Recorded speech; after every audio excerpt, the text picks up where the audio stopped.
अच्छा, our last lesson ended on some questions regarding torque. Now, today we're gonna start off with the idea of work, energy, and power. इस chapter के अंदर मेरे बच्चे you have three terms: work, energy, and power. So we'll be having discussions के work क्या होता है, उसे क्या calculate करते हैं, इसी तरह energy क्या है, उसकी forms कौन-कौन सी हैं, and similarly power का जो idea है कि भाई power का perspective क्या है और power का work और energy के साथ link क्या बनता है, इन चीज़ों के ऊपर हमारी ज़रा गुफ्तगू चलेगी। तो टू बिगिन विद, सबसे पहले मैं आपके साथ बात करता हूँ भाई वर्क की।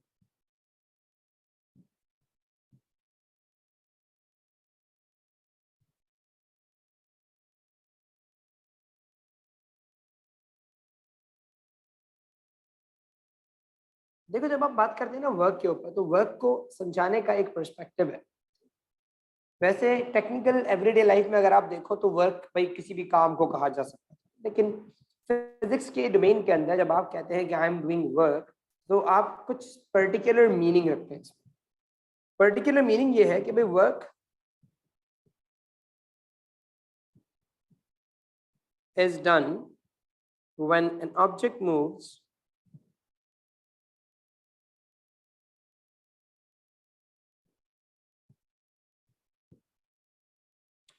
parallel to the direction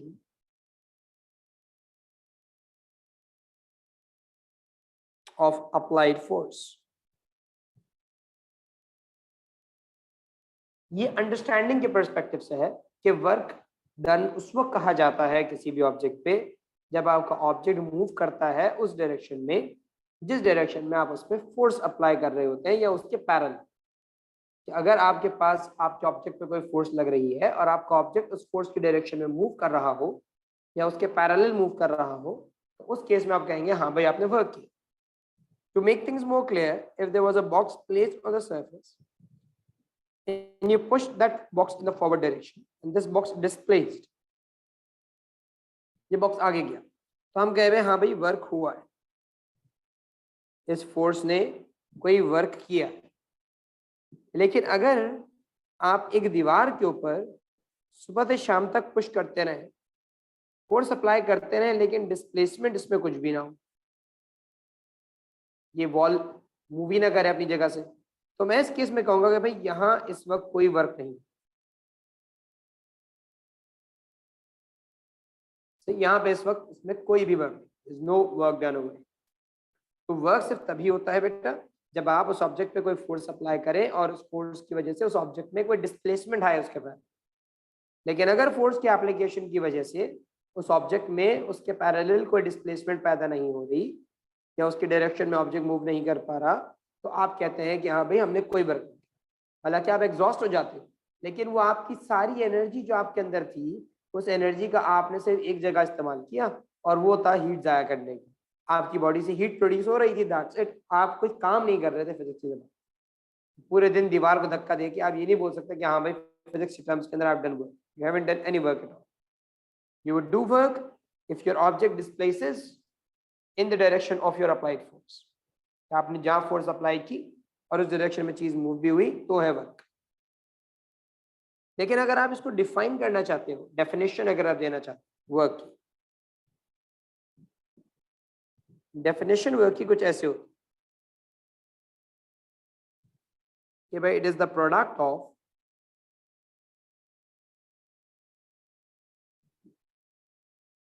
force and displacement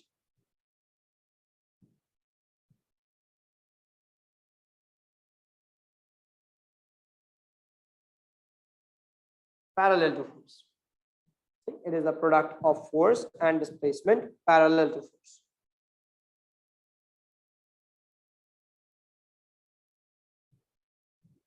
इसी डेफिनेशन से इसका फॉर्मूला भी आया है, W equals F into S.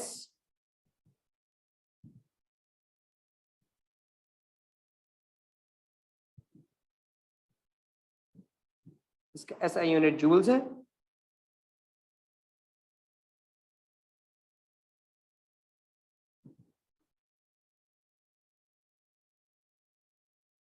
ये क्वांटिटी एक vector quantity, scalar quantity,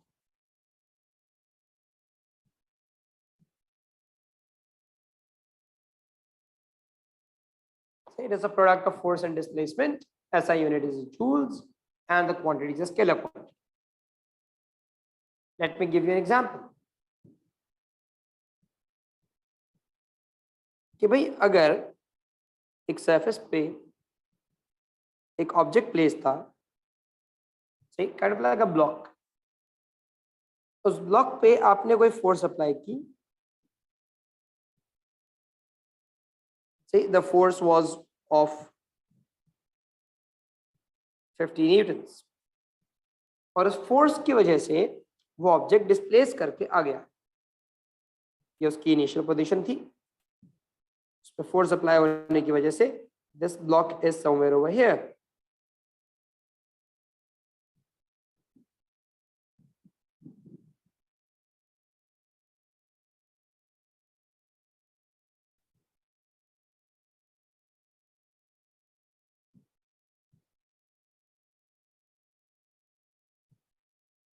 to metre से डिस्प्लेस हुआ। अच्छा याद रखिएगा, the symbol S stands for displacement. ये स्पीड नहीं है, ये डिस्प्लेसमेंट का मतलब है। तो अगर मुझे कोई बोलता है कि भाई जो अप्लाइड फोर्स थी इसके थ्रू कितना वर्क डन, तो मैं ये कह सकता हूँ कि भाई अगर आप कैलकुलेट करना चाहते हैं work done by applied force, तो आप फॉर्मूला लगा दीजिएगा, work done equals force into displacement का। आपने 50 न्यूटन की फोर्स अप्लाई की है और 2 मीटर्स वो ऑब्जेक्ट डिस्प्लेस हुआ है, इसका मतलब आपने 100 जूल्स का वर्क उस ऑब्जेक्ट पे किया।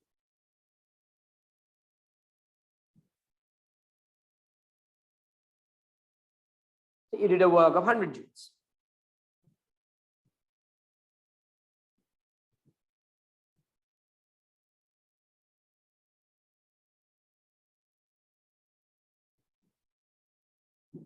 इसी तरह से एक आध दो एग्जांपल्स आपको मैं और देता हूं।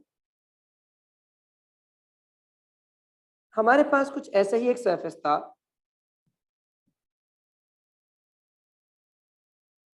जिसके ऊपर हम कोई फोर्स लगा रहे थे उसको चलाने के लिए,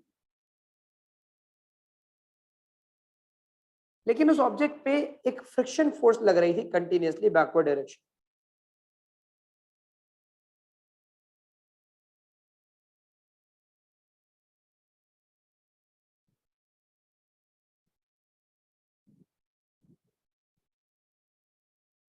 There was a constant friction of let's say 20 Newton's और ये ऑब्जेक्ट मूव करता हुआ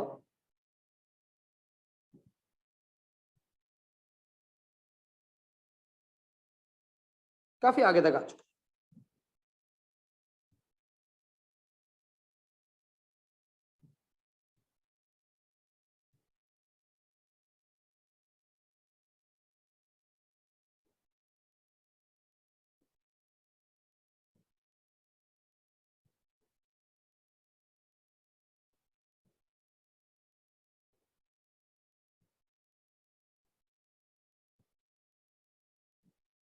इसने डिस्प्लेसमेंट किया अगेन भाई, लेट्स से मैं बोलता हूँ 2 मीटर्स की, यहां से मूव करके 2 मीटर्स आके, तो मैंने फोर्स उस पर ऑल्दो लगाई थी, लेकिन मैं ये जानना चाहता हूँ कि what was the work done against friction. Work done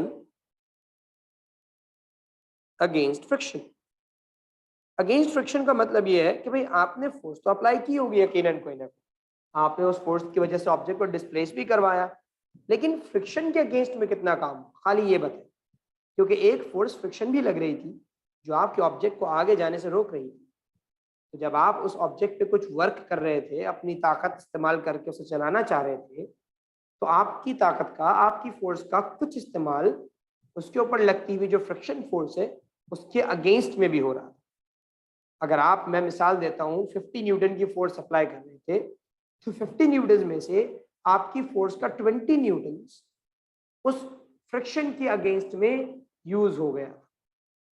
out of 50 Newton's 20 Newton's of your force was actually there to do work against friction, क्योंकि फ्रिक्शन लग रही थी 20 न्यूटन। वो जो रिमेनिंग 30 न्यूटन्स की आपके पास फोर्स थी, उस रिमेनिंग 30 न्यूटन की फोर्स से आपके ऑब्जेक्ट ने डिस्प्लेसमेंट की है। आप अपने ऑब्जेक्ट को जब चला रहे थे तो वो फोर्स 50 न्यूटन की नहीं थी जो आपके ऑब्जेक्ट को मूव करवा रही थी, वो फोर्स 30 न्यूटन की थी, क्योंकि out of 50 20 newton of your force was balanced और countered by the friction force. अगर मैं ये जानना चाहता हूं कि मैंने फ्रिक्शन के अगेंस्ट कितना वर्क किया, तो जिस फोर्स के अगेंस्ट का वर्क आप मालूम करना चाहते हैं, आप वर्क डन में उसी फोर्स को यूज कीजिए। यहाँ पे अगर हम वर्क डन अगेंस्ट फ्रिक्शन के लिए बात करते हैं, हम फॉर्मूला अप्लाई करेंगे वही वर्क डन का, F/S। फोर्स हम रखेंगे फ्रिक्शन की, डिस्प्लेसमेंट 2, वर्क डन आ गया हमारे पास 40 जूल्स।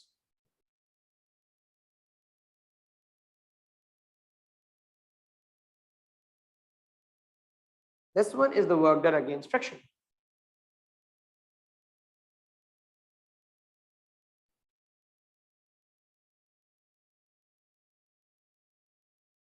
तो हमेशा सवाल को थोड़ा गौर से पढ़ना कि उसने किस चीज के अगेंस्ट का वर्क डन मांगा या किस चीज की। ये एग्जामिनर अक्सर वर्ड यूज करता है बाय का और अगेंस्ट का ना। जब वो यूज करता है ना बाय का word, work done by,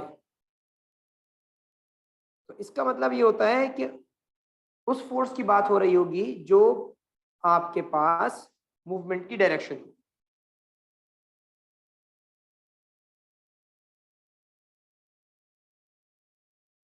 Force in the direction of movement.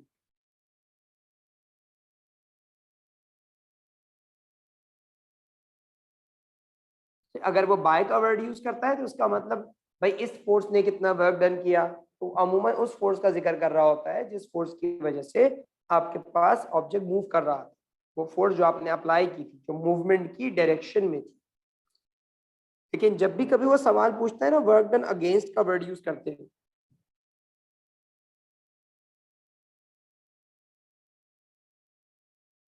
कभी वो वर्ड यूज कर ले भाई वर्क डन अगेंस्ट, जैसे वर्क डन अगेंस्ट फ्रिक्शन बोल दी, work done against air resistance बोल दी, तो यहाँ पे आप उस फोर्स को इस्तेमाल करोगे जो डायरेक्शन ऑफ मोशन के ऑपोजिट, फोर्स ऑपोजिट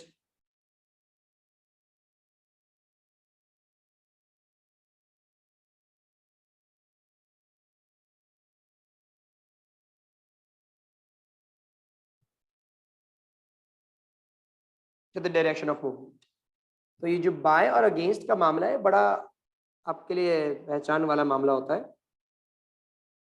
कि जब एग्जामिनर अगेंस्ट का वर्ड यूज कर दे तो ऑपोजिट टू द डायरेक्शन की बात आप समझिए।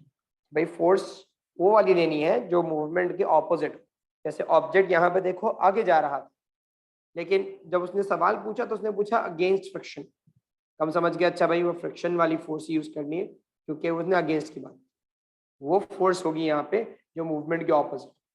लगेंगी तो बहुत सारी फोर्सेस, सभी में एक एग्जाम्पल करवाता हूँ उसमें एक वक्त में 2-3 फोर्सेस शो करूंगा, लेकिन आपने कौन सी यूज करनी है वो आपने खुद सोचनी होती है। उस चीज के अंदर सवाल को पढ़ के समझना पड़ता है कि भाई किस फोर्स के होने के थ्रू होने वाला वर्क डन वो मांगा, फोर्स कौन सी वाली यूज करनी है, वो फोर्स जो डायरेक्शन ऑफ मोशन में है, वो फोर्स जो उसके ऑपोजिट है, ये चीज आपने पहचाननी है।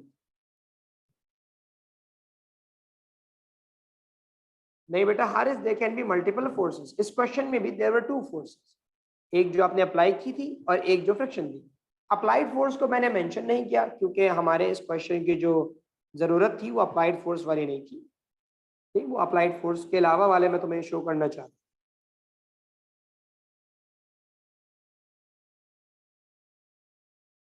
यहाँ तक कोई कंफ्यूजन? अभी मैं आगे एक और एग्जांपल कराऊंगा चीजों को और मजीद क्लियर करने के लिए कि वर्क डन में फोर्स और डिस्प्लेसमेंट को कैसे सेलेक्ट किया जाता है।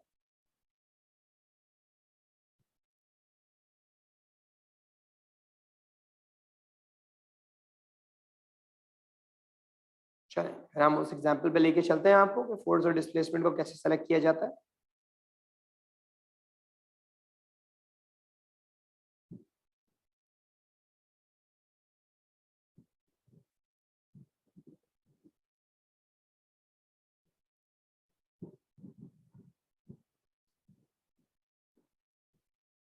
Let's say we had a ram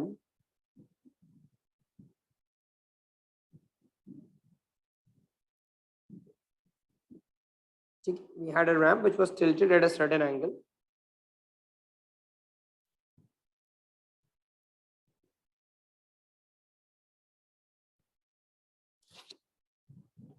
And the lengths are as follows. 5 centimeters, 12 centimeters, और ये है 13 centimeters.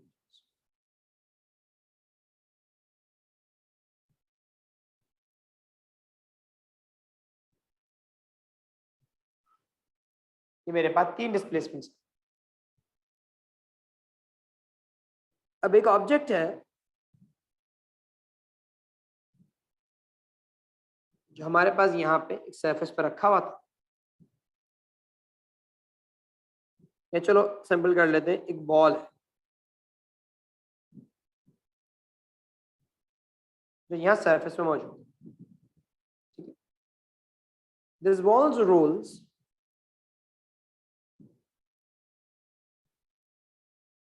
ठीक है. This ball rolls down and reaches the bottom of the ramp.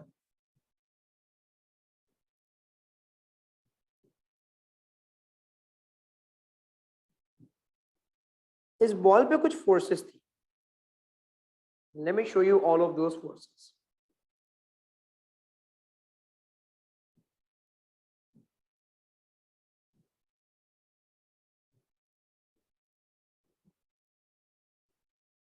There was this weight force of the ball. The weight of the ball was 50 newtons vertically downwards. Okay. Then there was this friction acting on this ball.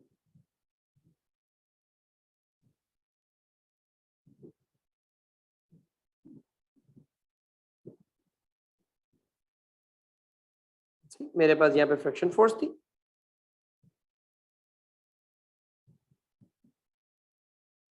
of 10 newtons.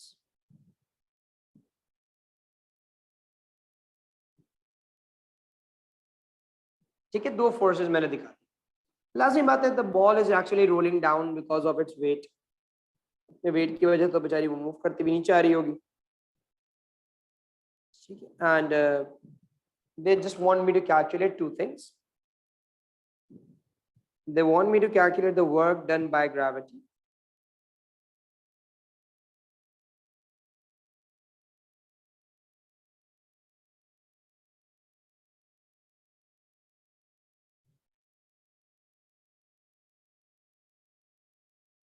And work done against friction.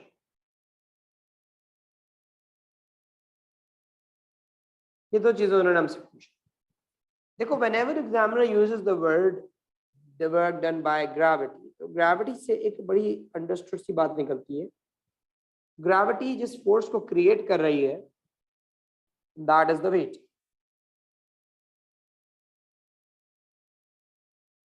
If examiner uses the word work done by gravity, तो वो indirectly आपसे बोल रहा है work done by the weight force निकालो कि wait कितना work है. क्योंकि ग्रेविटी की वजह से जो फोर्स प्रोड्यूस हो रही होती है, that force is basically the weight force. तो अब मैं जब यहाँ पे कैलकुलेशंस करने जाऊंगा, work done equals force into displacement लगाऊंगा, तो मैं फोर्स यूज करूंगा 40 न्यूटन्स की. डिस्प्लेसमेंट कौन सी यूज कर, ये मेरा आपसे सवाल. कौन सी डिस्प्लेसमेंट इस्तेमाल करनी चाहिए?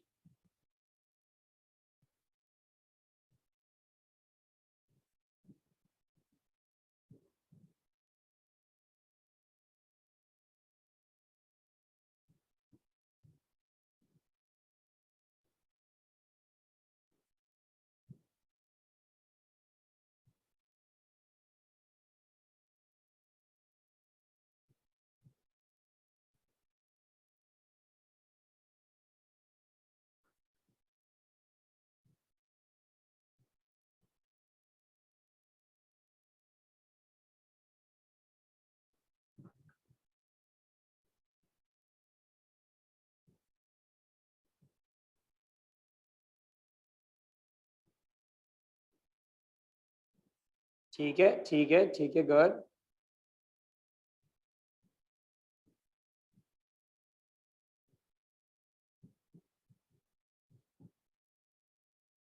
तो भाई the displacement is going to be 5 centimetres, मैं इसको 0.05 लिखूँ।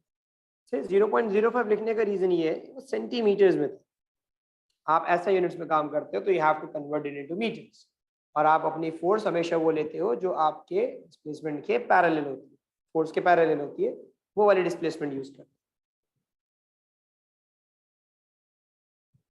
नहीं मेरे बच्चे आ रहे, you don't need to do that, वो आपको खुद ही लेंस दे दें।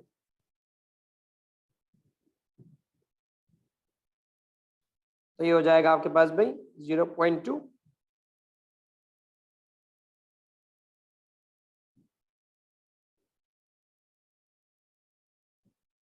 नहीं 2, ये हो जाएगा 2 जूल्स।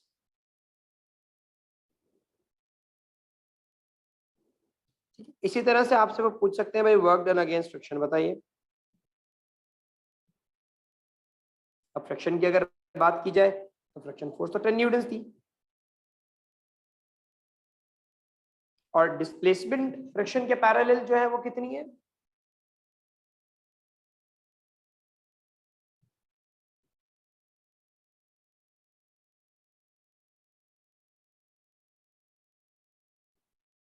हाँ भाई फ्रिक्शन के पैरेलल वाले डिस्प्लेसमेंट, बिल्कुल ईशा शाबाश, 13 सेंटीमीटर थी, जिसको हम 0.13 लिखेंगे,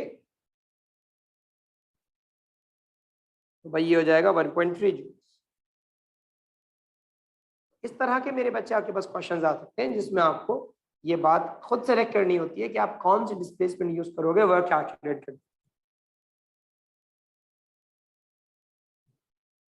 तो हमने बेसिक वर्क का आइडिया देखा, हमने फोर्स और डिस्प्लेसमेंट की सिलेक्शन को समझा कि आप कौन सी फोर्स यूज करते हो, कौन सी डिस्प्लेसमेंट यूज करते हो, वर्क कब हो रहा होता है जब फोर्स और डिस्प्लेसमेंट एक दूसरे के पैरेलल। अब मैं आपसे एक छोटी सी एग्जांपल देता हूँ।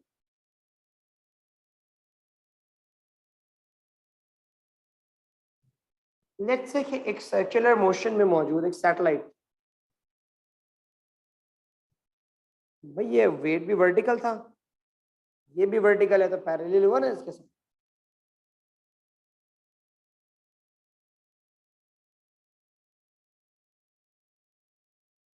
यस एग्जैक्ट, बिल्कुल इसी तरह से करना है, आपने उसके पैरेलल डिस्प्लेसमेंट को चेक। तो लेट्स से कि भाई हमारे पास एक सर्कुलर ऑर्बिट था of a satellite around a planet. So we have a planet somewhere in the center.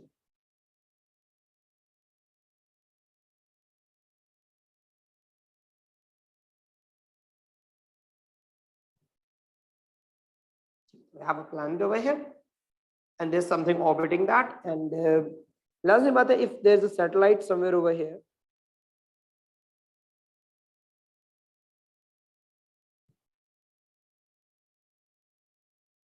so whenever a satellite is moving in a circular orbit,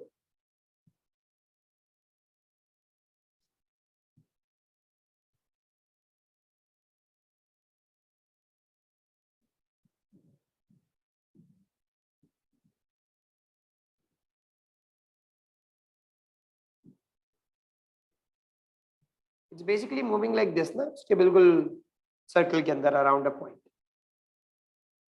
लेकिन अगर उसमें आप फोर्स की बात करते हैं, हमने डायनामिक्स में पढ़ा था, the force acts toward the centre. Force है, the force is acting towards the centre, जिसको आप कहते थे सेंट्रीपिटल फोर्स। ये फोर्स है और ये डिस्प्लेसमेंट है आपकी। अब आप एक चीज देखते हो कि सर हमारी फोर्स एंड डिस्प्लेसमेंट ये पैरेलल नहीं है एक दूसरे, बल्कि ये तो पूरे पूरे परपेंडिकुलर है 90 डिग्री पे एक दूसरे से। यहां पे क्या देखते हो कि when something is moving in a circle about a point,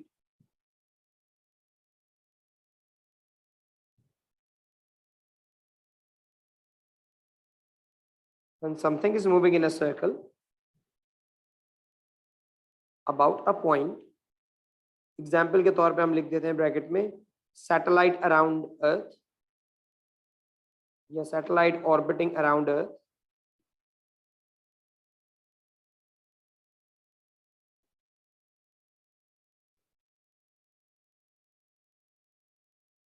तो उसमें the centripetal force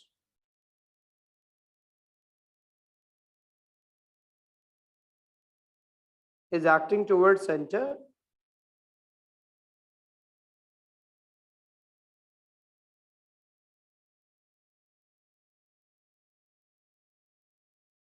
but the displacement या जिसको आप आसान अल्फाज में समझना चाहें motion of satellite is perpendicular to,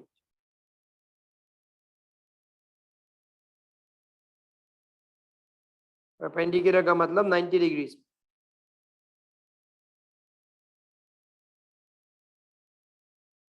वो बिल्कुल उससे 90 डिग्री पे होती है।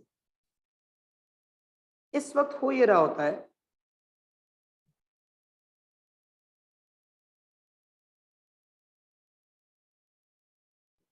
कि भाई as force and displacement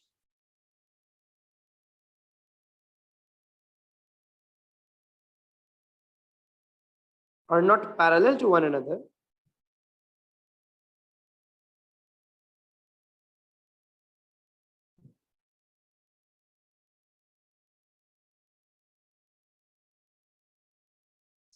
as force and displacement are not parallel to one another, no work is being done.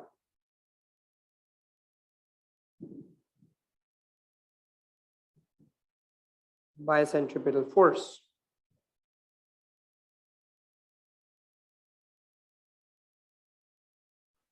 सही, कोई वर्क नहीं हो रहा होता सेंट्रिपिटल फोर्स से, क्योंकि वर्क होने के लिए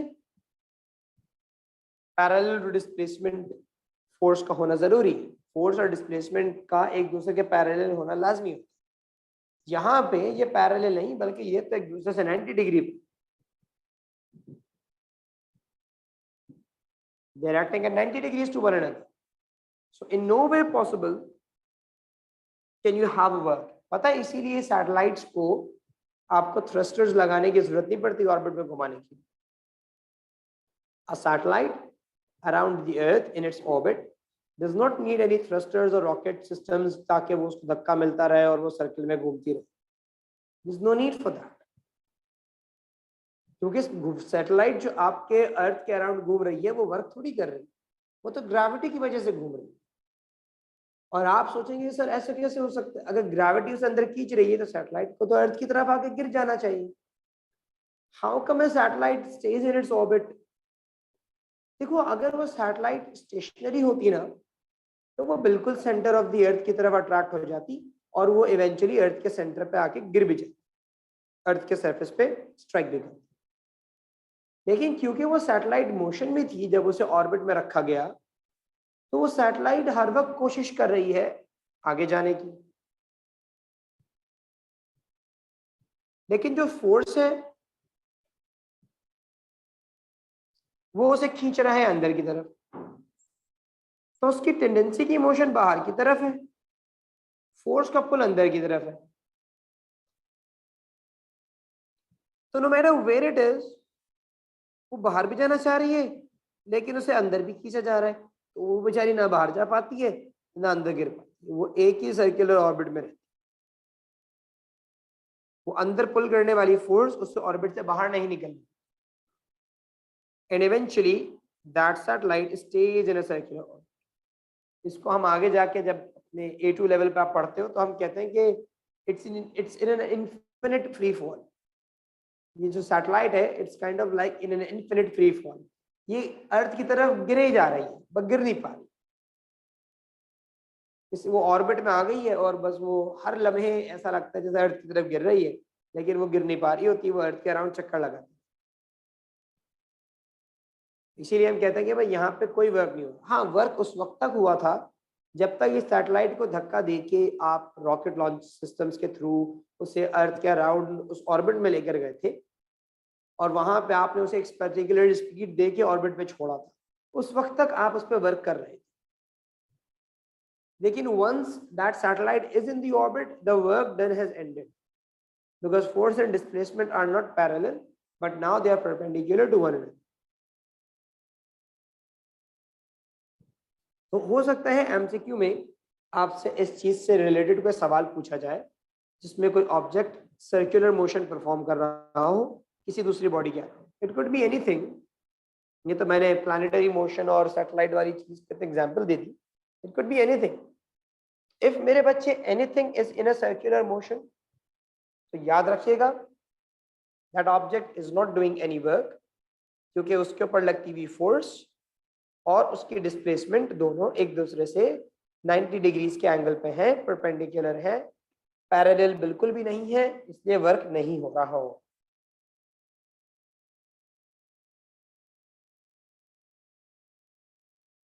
यहाँ पे अगर कोई सवाल है तो बेटा आप पूछ लो।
Sir, it just continuously moves in circular orbit as there is no work done and it's perpendicular. Yes, मेरे बच्चे, Haris, it's perfect.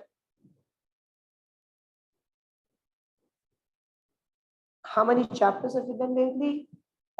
Physical quantities and units, kinematics, dynamics, momentum, mass, weight, and density, moment of forces. Kind of like 6. This is the 7th chapter.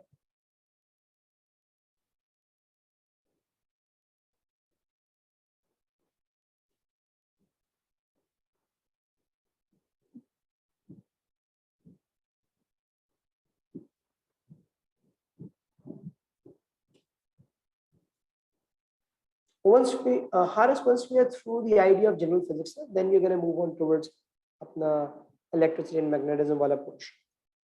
So general physics में we have like left with work, energy and power, pressure and deformation. 3 chapters रह गए. Inshallah ताला we'll be starting with electricity. अच्छा भाई, now to start off with the idea of energy. Definition के मुताबिक energy को जब आप लिखते हो तो it's the ability of a body to do work.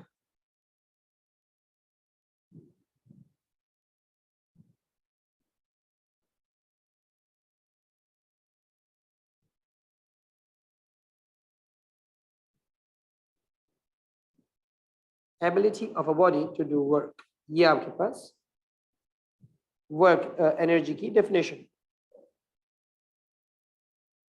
कुछ भी काम करने की सलाहियत को आप अपने पास एनर्जी के पर्सपेक्टिव पे लेते। तो there are different forms of energy, जिसको आप कई बार टाइप्स ऑफ एनर्जी भी बोलते हो। लेकिन एक छोटी सी चीज और, अगर आप इसके ऐसा यूनिट को देख लो, कोई सी भी एनर्जी हो उसका ऐसा यूनिट जूल्स ही होता है, और क्वांटिटी में मेरे बच्चे ये स्केलर होती है, स्केलर क्वांटिटी।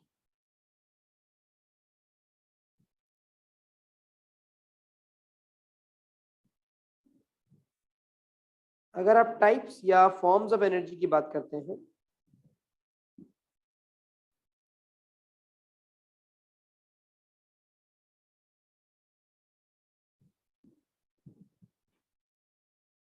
उस चीज के लिए हमारे पास अगर हम इसको लिस्ट करना शुरू करें तो भाई सबसे पहले हमारे पास आती है मैकेनिकल एनर्जी। आप बोलेंगे सर ये मैकेनिकल एनर्जी कहाँ से आती है? मैकेनिकल एनर्जी असल में दो एनर्जीज के पार्ट्स में आती है, काइनेटिक एंड पोटेंशियल।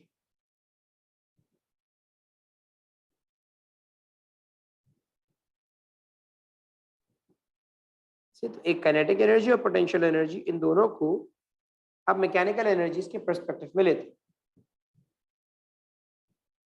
मैकेनिकल के बाद जो कॉमन है आपके पास वो है हीट एनर्जी, जिसका ज्यादातर आप अपने क्वेश्चंस में इस्तेमाल करेंगे। You have chemical energy,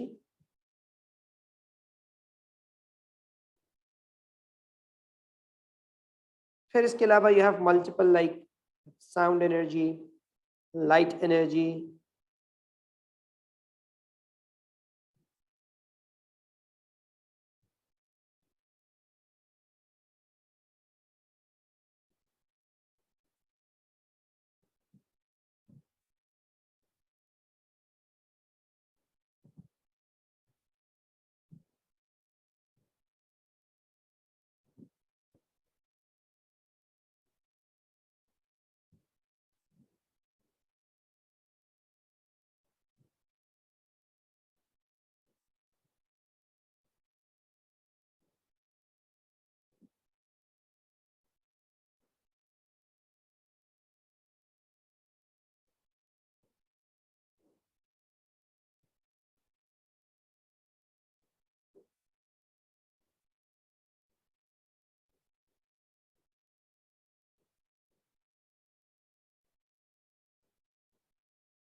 sorry. तो we have heat, chemical, sound, light. Mechanical में हमने काइनेटिक और पोटेंशियल दोनों देख लिया। वी हैव न्यूक्लियर,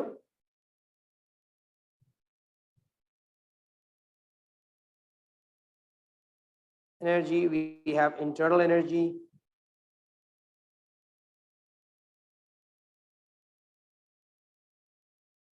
सही। तो ये वो कुछ कॉमन टाइप्स हैं जो आप कह सकते हैं कि आपके क्वेश्चंस वगैरह को सॉल्व करने के लिए आपको जरूरत पड़ सकती है इनका हवाला देने की। अगर आप सोर्सेस की बात करते हैं ना, तो टाइप्स आ गए। अगर आप सोर्सेज ऑफ एनर्जी की बात करते हैं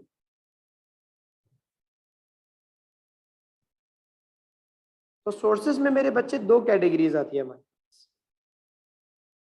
सोर्सेज की कैटेगरीज में हमारे पास पहली कैटेगरी होती है नॉन रिन्यूएबल एनर्जी रिसोर्सेज।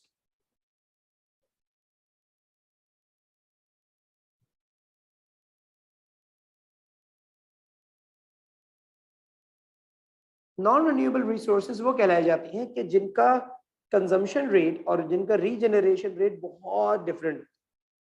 मतलब आप उनको कंज्यूम बहुत हाई रेट पे कर रहे होते हो और वो रीजनरेट बहुत स्लो रेट पे हो रही होती है। जैसे कि कोल, ऑयल, नेचुरल गैस, सही, न्यूक्लियर रिजर्व्स, इनको बनने में बहुत कई कई मिलियन ईयर्स लग जाते हैं, लेकिन जिस रेट पे हम इन्हें कंज्यूम करते हैं वो रेट बहुत ज्यादा, हम कहते हैं ये नॉन रिन्यूएबल। तो इसको डिफाइन करने के लिए, या इसको समझाने के लिए, हम कह सकते हैं भाई consumption rate of these resources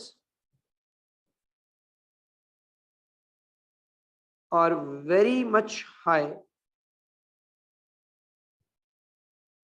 या कह सकता है एक्सट्रीमली हाई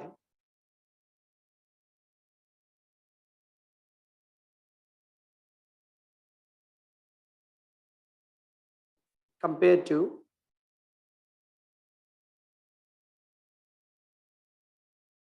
the regeneration। सही है, मतलब खाते आप बहुत तेजी से इन्हें, ये पैदा बड़ी देर में होती है। ऐसी रिसोर्सेज को नॉन रिन्यूएबल कहा जाता है। इनकी एग्जांपल्स में आपके पास कोल, ऑयल, नेचुरल गैस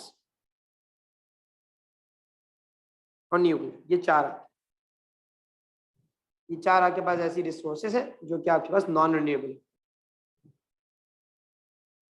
हाँ, अगर आप रिन्यूएबल की बात करते हैं,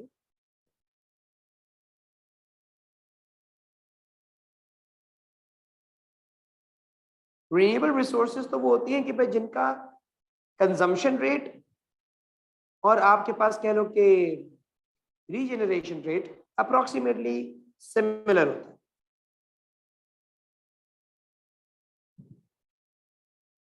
Resources regenerate at an incredibly fast rate.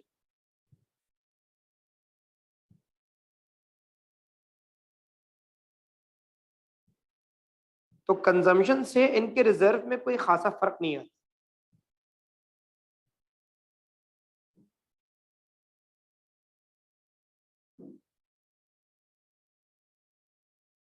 कि आप ये नहीं कहेंगे कि यार ये खत्म हो जाए, तो सूरज की रोशनी का इस्तेमाल कर रहे हैं, अब आपको इस बात की फिक्र नहीं है कि एक दिन या बहुत जल्दी अगर हमने इस्तेमाल कर लिया तो सूरज जलना बंद हो जाएगा या हवा चलनी खत्म हो जाएगी।